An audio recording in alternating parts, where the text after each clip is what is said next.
तो आखिरकार श्रीनगर से हमारी नई मंजिल सोनमर्ग, जिसे कई लोग कहते हैं वैली ऑफ शेफर्ड्स।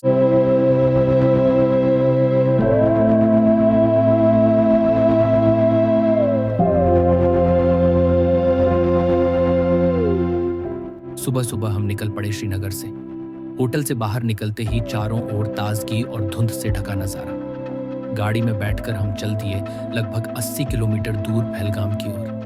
रास्ते के दोनों तरफ हरे भरे गांव, चिनार के पेड़, छोटे छोटे बाजार। सच कहूं तो श्रीनगर से पहलगाम तक का पूरा रास्ता ही एक अलग अनुभव है।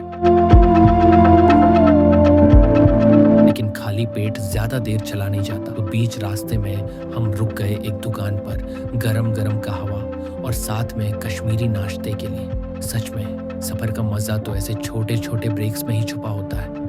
जैसे जैसे हम पहलगाम की ओर बढ़ रहे थे, वैसे वैसे लिदर नदी की आवाज कानों में आने लगी। यही नदी पहलगाम की जान है। गाड़ी से उतरते ही चमचमाता पानी और चारों ओर पहाड़, मानो किसी सपने का नजारा। कभी दिख रहा था सिर्फ हरी भरी वादियां, तो कभी बर्फ से ढके पहाड़।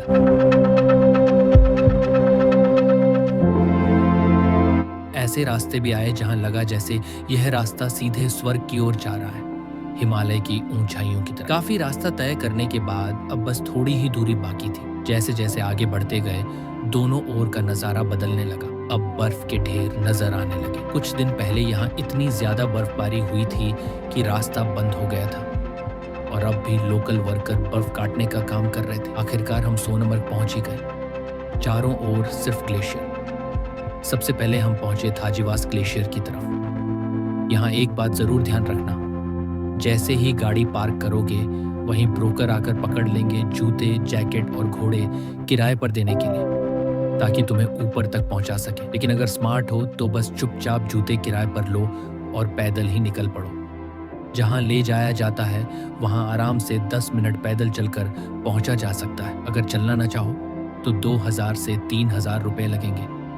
कई टूरिस्ट ऊपर जाने के लिए किराए पर ही निकल जाते हैं। हमने भी पैदल चलना शुरू किया और सामने दिखे बर्फ से ढके पहाड़। ये नज़ारा कभी भुलाया नहीं जा सकता। सोनमर्ग का एक और मजा है यहाँ के छोटे छोटे दुकान, गरम मोमो, मैगी, कहवा। सफर की थकान मिटाने का सबसे अच्छा तरीका। आखिरकार हम भी ऊपर पहुंच गए और दूर से दिख रहा था वही जगह जहां से हमने चलना शुरू किया था।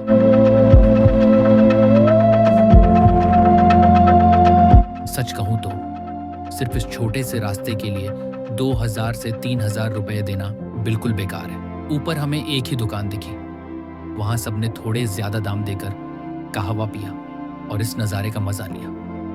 करीब 2 घंटे रहने के बाद हम लौटने लगे। अब बारी थी श्रीनगर के होटल वापस जाने की। होटल के डिटेल्स जानना चाहो तो हमारी कश्मीर सीरीज के वीडियो जरूर देखना। वापस लौटते समय सूरज की रोशनी जब बर्फ से ढके पहाड़ों पर पड़ रही थी, पूरा नजारा सोने की तरह चमक रहा था। उस समय सच में लगा, इसी वजह से इसका नाम है सोनमर्ग। लौटते वक्त लिदर नदी का पानी देखकर हम खुद को रोक ना पाए। ठंड में भी उतर गए नदी के पानी में, छुआ उस बर्फीले पानी को और लगा अगर गर्मियों में आते तो एक बार जरूर डुबकी लगाते।